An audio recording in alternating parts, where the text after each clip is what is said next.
to everything house music and more. And today's special guest, we have the one and only Mr. Glenn Underground. Glenn, what's going on, brother? What's happening? What up, though? How you been, man? Maintaining. All right, all right. Well, I appreciate you doing this, man, and let's get into it. Let's go. Glenn, when and how did you get introduced to the culture of house music?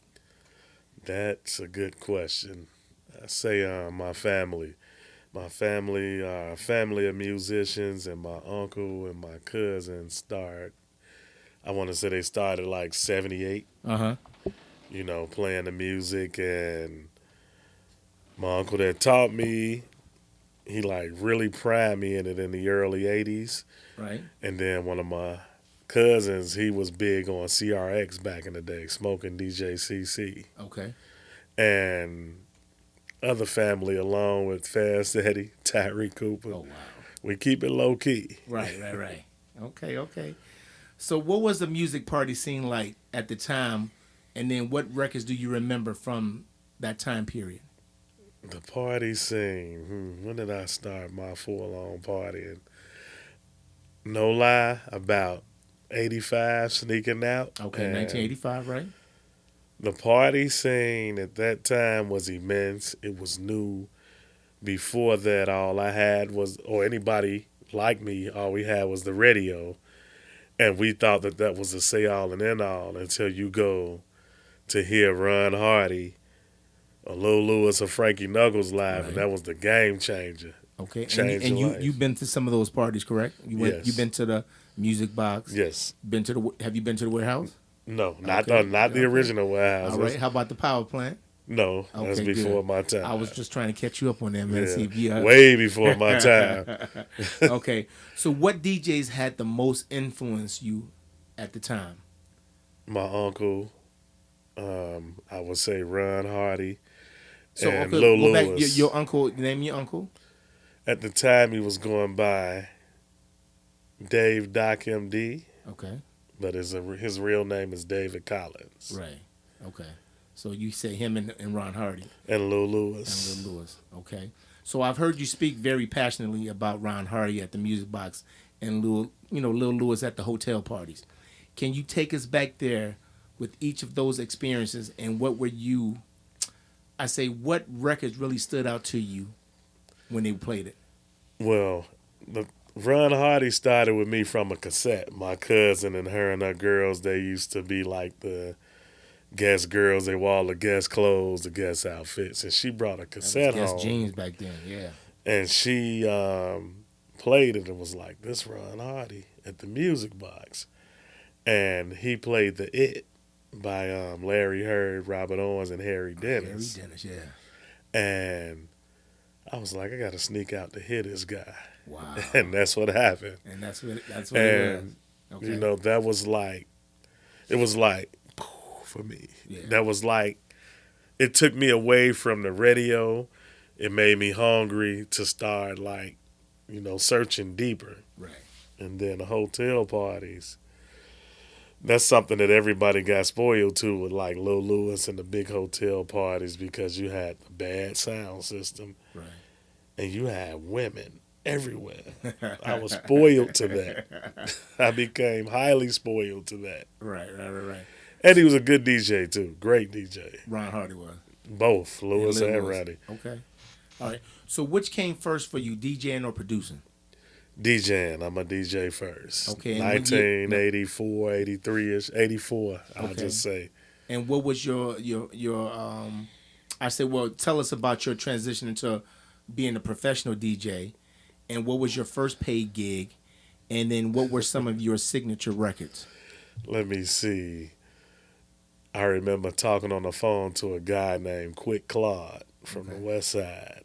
And Claude would have all of these hotel parties as well. And he came to me in 1987, which would be my first big signature party that I played in. Okay. He was like, at the time I was Glenn Jam and Crockett, don't laugh at that. Okay. And he was like, we got to come up with a better name. And we were on the phone. It was me, him, and these guys. They were known as the Fat Twins. Oh, wow. And he was like, what name should we use? And Twin was like, you always talking about how deep your music is under the ground. You need a shovel to dig yourself out of it. Oh And wow. Claude heard it and was like, that's it, Glenn Underground. Glenn, and that's where Glenn Underground was From born. Quick Claude, and I played at the Holiday Inn City Center downtown. Oh wow. And Okay. Claude was known for the Da Vinci Manor parties on Right. North Avenue Right, and right, right. Central. Yeah. Oh Yeah. wow. So you're known for a prolific and very musical body of work. What was your musical background and influence? Well, my stepdad, he was like he was a dope musician to me. He was, doing his thing. Right. But his brother, my uncle, he was like very experimental and very instrumental in the role playing as me becoming a musician and a producer. And Right. he taught me sound design. Okay. And the sound design, I think that everybody that gets into producing or trying to make music should really focus on sound design first. Okay. Because from there, you kind of get your vision on where to go musically. Right. And that was the greatest thing I learned from him. And he used to always tell me when I would go out to Detroit, you go out there, nephew, and do it to him. And tell them motherfuckers I created techno. I believed him Oh because wow. he was ahead of the game. Right. Right. Right. He right. was like Kraftwerk when he was living with us in the 70s. Oh my goodness. Wow. So your musical background, did you go to school for music, or did you just self-taught yourself, or how did that come about? Self-taught. Because I Like, just learned just now that you also play guitar. I didn't know you play guitar. I dabble. Okay, you dabble. Okay. And I dabble in that because of Josh Milan. He don't know it, but I would see him dabble. So I'm like, Okay. let me dabble around. Right, right, right. And, that's basically about it. It just came natural. And I That's a taught blessing, man. myself, That's a and blessing. I would emulate my favorite producer. I think he's the godfather. House no diss to nobody, but Larry Heard taught all of us how to make music. Okay, okay, okay. So, He's sophisticated. He brought personification to the game. oh yeah, oh He, yeah. he really was influential on the sound that the world does today. Wow. Okay. So let's stay there. So let's go to the controversial topic of where do you think the term house music came from? This is funny because I saw one of your interviews and one person had it right. As far as the sound didn't have anything to do, and this is not opinion, it had nothing to do with Frankie Knuckles' Warehouse. But because of the vernacular of them calling it house music for short, the term definitely comes from the club, the Warehouse. Okay. But it didn't come per se from the Warehouse. It came from a South Side joint on the flip side of Inglewood that my granddad used to own, and he had in his window on 79th and State Street. We play house music Now, here. what's the name of this place? I can't remember, but I Okay, remember. so you say that that's your grandfather, Yeah, my father's father. your father's joint. father, but then you have Leonard Remix Roy say he was working there and he put a sign in there and says we play house music. Look at my eyes. So that's false. That's false because he said it was in the heart of Inglewood, and that lounge was on 78th and State Street, which is the flip side of Inglewood because Inglewood is one of the biggest neighborhoods on the south side. Okay. And it expanded all the way to 79th and the Dan Ryan. Okay. But the flip side, we know that wasn't So Inglewood. you don't know the name of the club? No, I would have to ask my father. Okay, so we gonna put down in the comments. You got to tell me later. Okay. We'll put it in there to figure out what's going on with that. Okay, so your career developed into international touring and global attention. What do you feel was your breakthrough record? My record that I produced, or a record that I just played. Well, no, the way you produce so they can get you over to overseas to get you going and wanted you as a DJ. You know what? I had did something that I was playing around with in like 1989, cassette recordings. And Steve Poindexter was like, yo, I got this lady over in Amsterdam. And she got a little money for you, but you know how I went in the streets Yeah, because yeah. you were there before me. Right. You know, I'm gonna give you. You got to give me a little money for the hookup, Yeah, which yeah. I didn't mind because Right. Steve was my boy, and Steve is a big player in Chicago's house music scene. Yeah. And it was Saskia with DJs. And from there, I started making all of these recordings, and ended up getting a 8-track tape deck, doing all of these recordings. And I dropped the album on a label called Peace Frog. Okay. And it was just for fun, nothing that I was trying to do, and nothing that I was trying to get recognition for. Right. Because I make my music for me. Right. And if the people like it, well be it. If they don't, ain't no sweat off my back. I'm not mad at them. Okay. So it ended up being nominated for Album of the Year, and I was like, whoa, I got to take this shit serious now. Oh, wow. And that's where at? And that was the label Peace Frog out of the UK. Okay. All right. And it was a song I did called Detroitism. Okay. That was like real big because a lot of my like technical influences, like I said, started at Larry Heard. Right. Then along with you guys, because you guys, I think at the time had a group or a studio group called The Posse. The Posse, yep. Back in the 80s. Late And 80s. Derek May. Right. And that was real influential. So the song was called Detroitism. But Now, what year was this? that I made it on cassette in like 1990. 1990. Okay. And that ended up blowing up real big for me when I wanted one of the other songs to blow up. And it's funny because I actually shot one of the songs with Hula and Fingers. Right. It was like, it's too heavy, G. We can't do that right now. Right. And what was the name of the song? Atmosphere. Okay. The album was titled Atmosphere, and I think that was a title song. Right. And So that Detroitism just got you, like, when people was like, let's bring him over here and see what he's about. right, and the techno thing started to give way. Right. But my big play on the techno thing is that it's definitely Chicago-based music. Okay. But everybody know that the techno thing came by way of white people in the UK. And the brothers in Detroit accepted it, real talk, because the money was behind Right. it.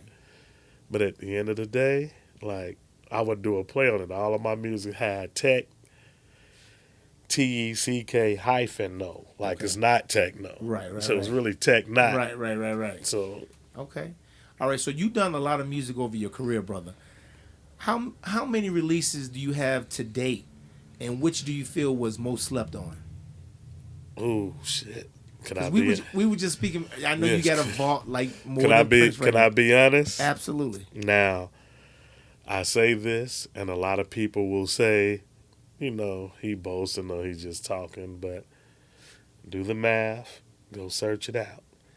Out of any genre of music in this hemisphere, Okay. I put out more music than any artist in any genre of music.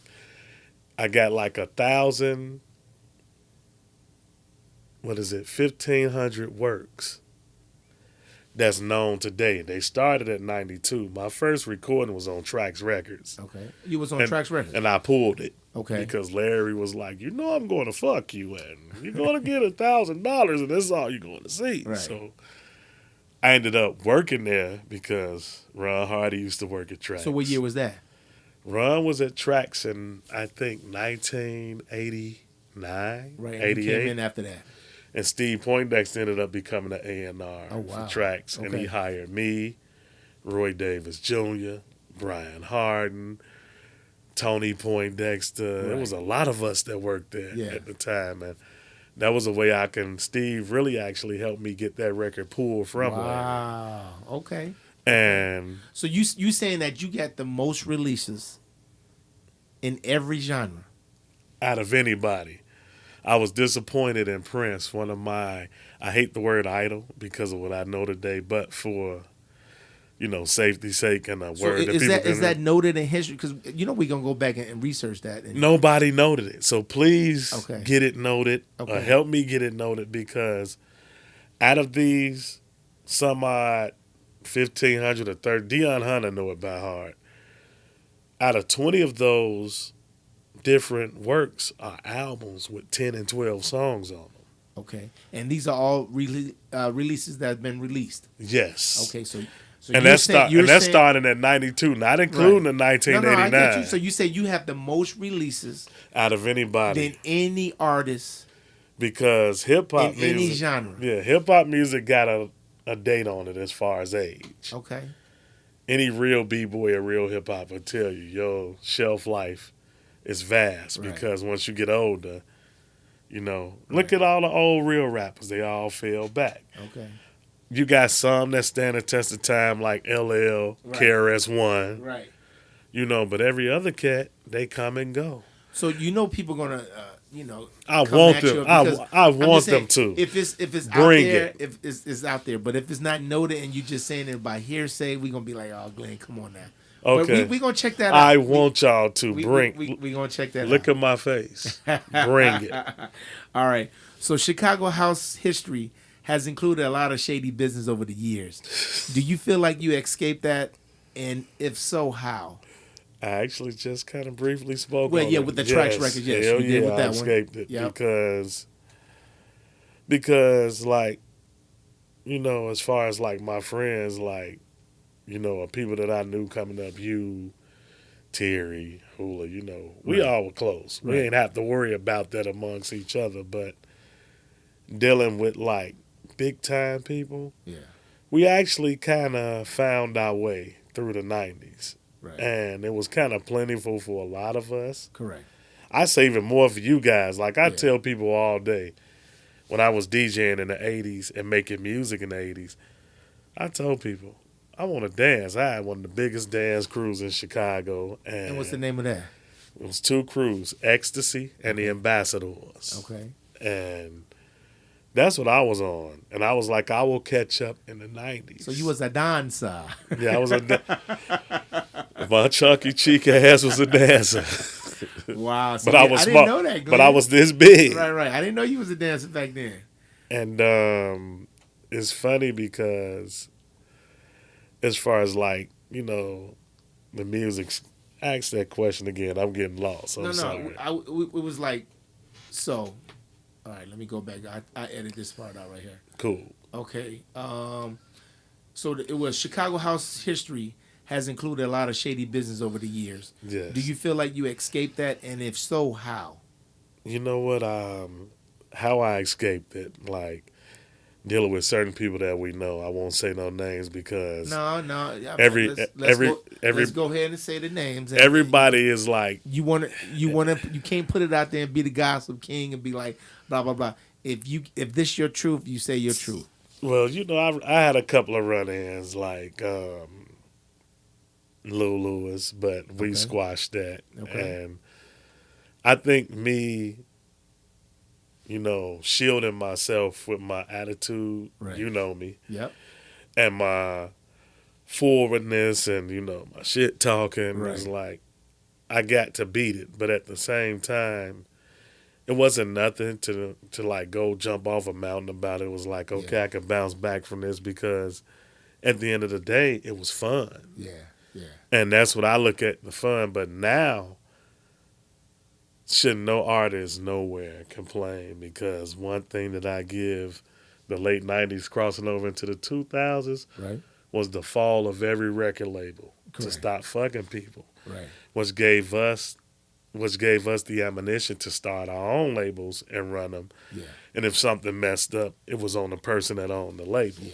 Yeah. So that's a great thing Okay. to be able to run our own business. The only thing we got to deal with is the shadiness of, Spotify and companies like that. We got to deal we with still that gotta shade deal with that. Right. Exactly. because the shit that they say is hot Right. is not, and it's like, yeah, we know how that goes, man. yes. So, what has been the biggest highlight of your career?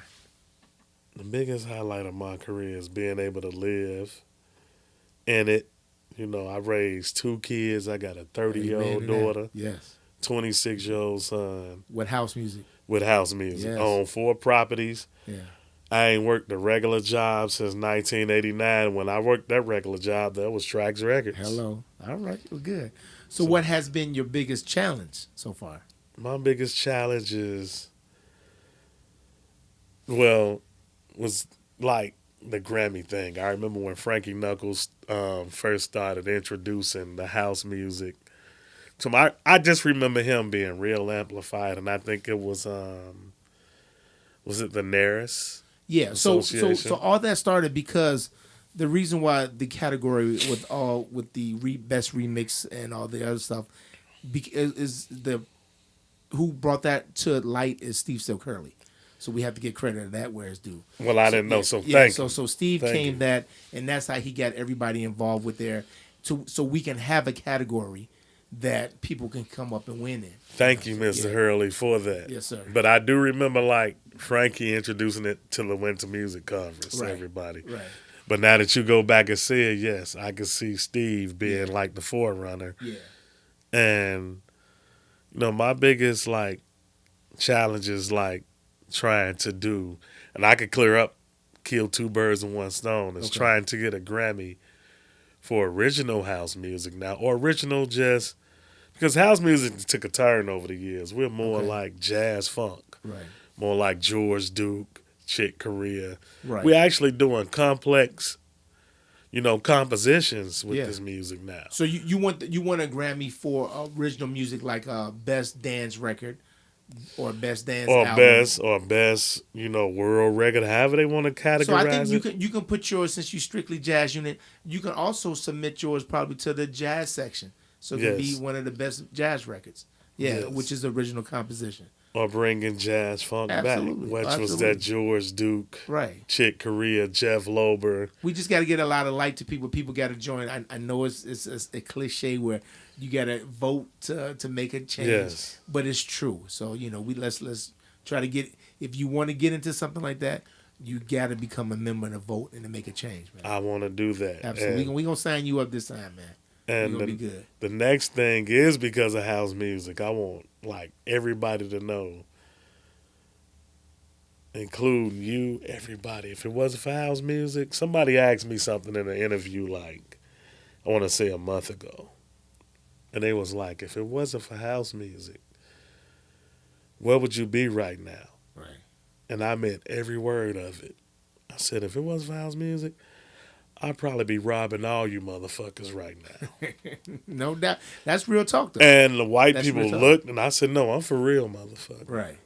So house music, like, take you, Mr. Joshua. Did you expect to be where you are from just making tracks from back in the day? Absolutely not. Growing up in a little suburb of Chicago, Harvey, Illinois, no. And seeing you, and then moving on to like Mike, when Mike went and did the hip hop thing, that was just like mind blowing to me. And I That's supported. Mike Dunn you referring to. Yes, Mike Dunn. Yeah. To see Terry Hunter, it's all mind blowing to Yeah. me. And that let me know we can get it. Absolutely. And to put an end to this fucking where house music come from, New York, y'all done had everything y'all wanted to dream. Let us have our shit. And we can get something that hip hop, jazz, blues, and R&B done got. And that's some type of prestigious award like the Grammys Right. Okay. for the music. Good. That's nice, Glenn. So, what is Strictly Jazz Unit, and where did it come from, and how was it formed? Great question. Strictly Jazz Unit. A lot of people think, like, so you make all that jazz stuff. But if you listen to a lot of my music, it's not jazzy. The Strictly Jazz thing, you grew up in Chicago. Yeah. I think people that grew up in Harlem and Brooklyn get it. People that grew up in LA, I think they get it. But remember when we were growing up and your mom bought you that one nice outfit? Yeah. And one of your uncles come over and say, that shit jazzy as hell. Right.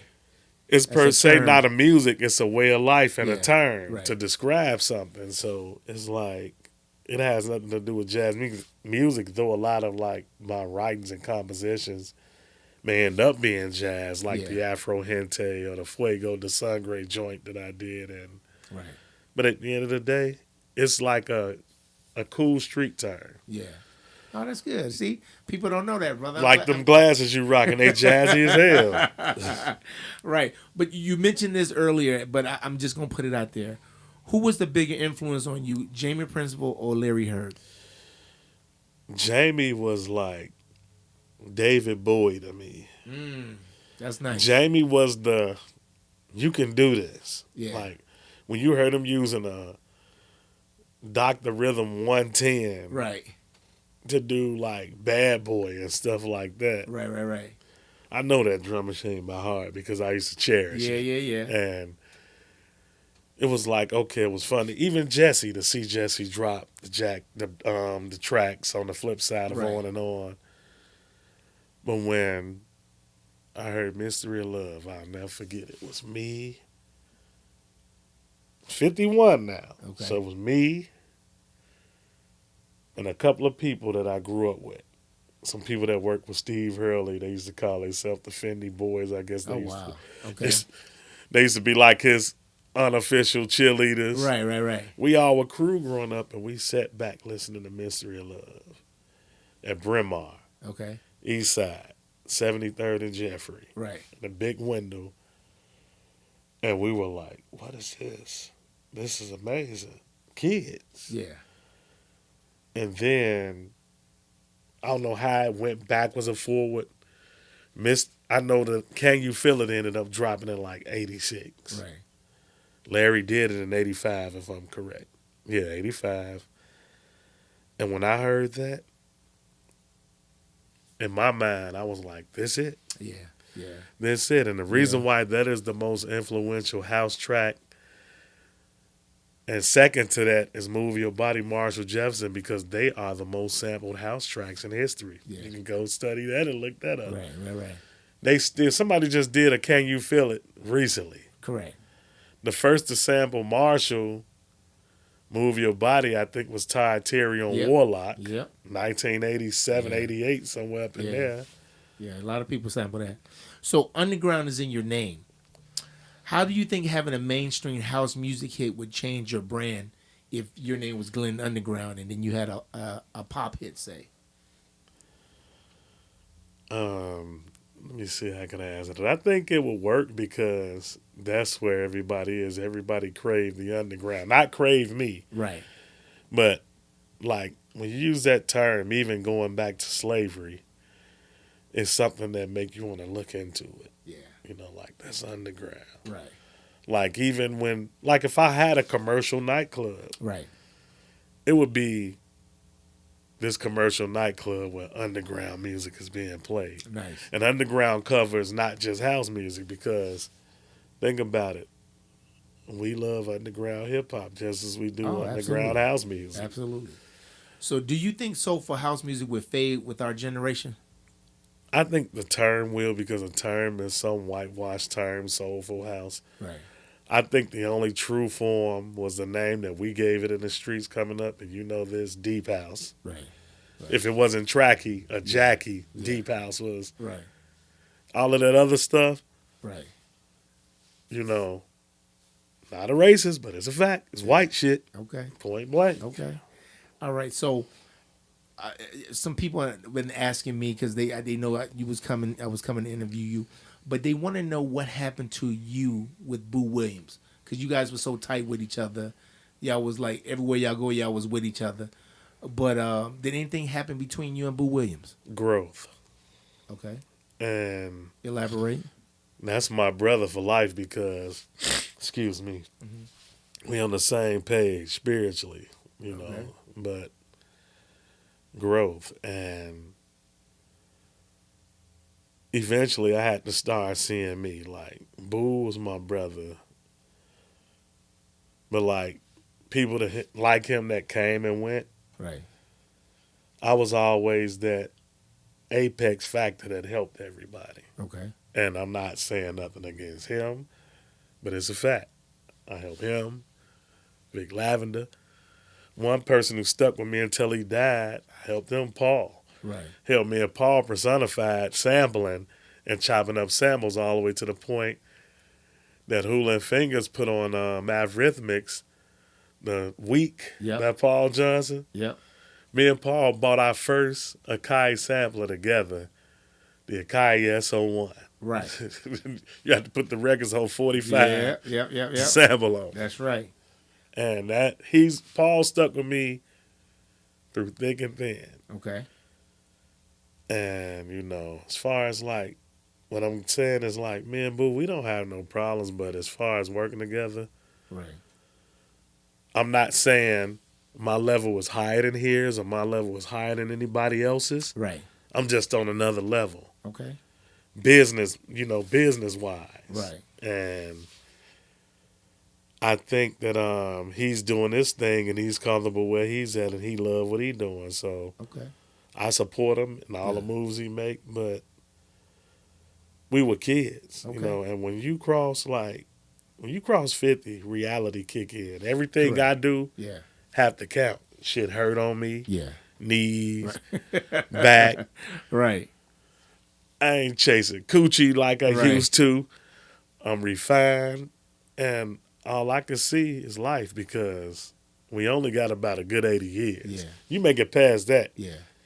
I don't consider it luck. I consider it more pain than hurting. Yeah, it's a blessing. I say it's a blessing, brother. It's a blessing, Right. and there's more pain at it. Yeah. Cause this get old. I Yeah, don't care that's how true. black don't crack, but So it here's it another hurt. question for you since you said that. If God came to you in a dream and said he was going to increase your career tenfold, but you had to choose DJing or producing, and you couldn't do the other one anymore at any time, which one would you choose? That's a great question. I love it. And due to what's happening today, producing Okay. less people to deal with. Hey, I love that too, brother. I love that. So, you're known for being outspoken, Glenn. Do you have any house beef you want to address or squash at this time? The beef that you just asked about ain't no beef with Boo. That's Okay. my brother. Okay. I love him. So there's got to We be just- other beefs. I know we you, just I know you here. Glenn Underground, brother. So. We just here. The only other beef I can say is hate towards me because I ain't never hated on nobody. I want to put this out here. Right.